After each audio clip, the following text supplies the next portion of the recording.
Moving on now, our CW star Allie Hartwick went to actually a little-known museum in Niagara County, the Niagara County Science Museum. Today, we power our lives by electricity, fuel, and even solar power. But using energy wasn't always as simple as the flick of a switch. The Niagara Science Museum showcases the advancement of technology through the ages and how life has become simpler through the use of machines. I think it's important that we understand that the history of technology is something that we can't just throw away, especially in this region where history is so important.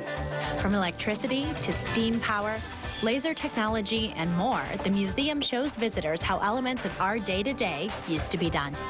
This here is the meteorology room at the museum, and as you can see, the technology is just a little bit different from what we currently use at the station.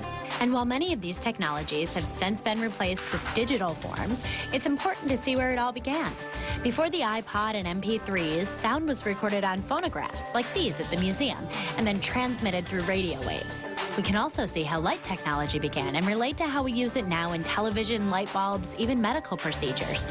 If we understand where the past came from, we understand where the present is. And I think that's important for everybody to realize. And things at the museum can get a little bit crazy sometimes. You're going to feel a shock, but it's a tiny shock.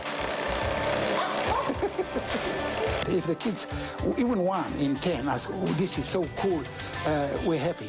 The goal of the museum and its volunteers is to eventually be an educational resource for local schools as well as the community. The museum is open daily from 11 to 5 until the middle of October, and the scientists and volunteers there are always thinking up something interesting to do. Well, Molly